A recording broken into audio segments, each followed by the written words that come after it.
Ngadai ikuni sa Berkshire na kabalang thang kharang. Hakaketeng uji sukris nga ai khublei bat ngapdiang snobha yapi baro. Kamat kaba ngakwa ban yasam shapi kalong shapang. Ka jingmut kabadon ha ka logo jong kabalang Seventh-day Adventist. Kani kadai ka logo kaba rim jong kabalang Seventh-day Adventist.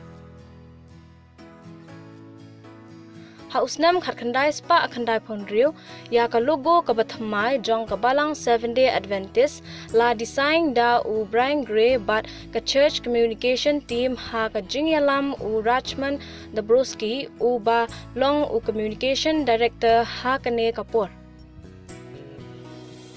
Hadien balap diang dai nadu usnam khatkhandai spa khandai punyau officially la pdiang bat pindon kam ya kane ka logo ka bathamai jong ka balang Seventh-day Adventist.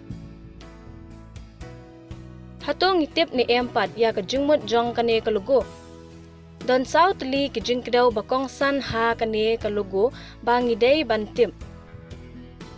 Kabanengkong kadieng phna kabaar ka Bible bapliet kabalay kithelli ding bat kabasaw ulayang bakdaw shaneng.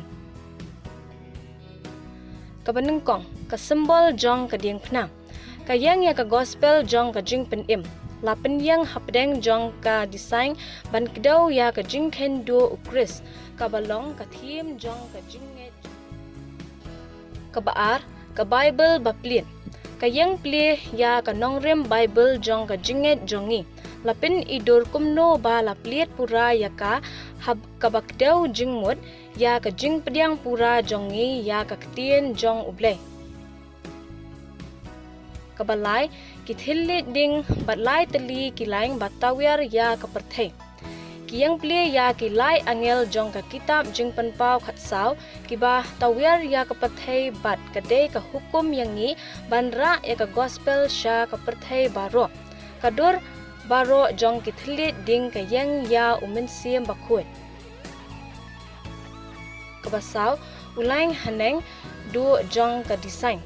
Kaay jingmut ya ka jingyay biteng ban khmiet shaneng kabathaw ya ka jingmi pat bat ka jingkiw shabneng ha ka jingwan arsin uji sukris.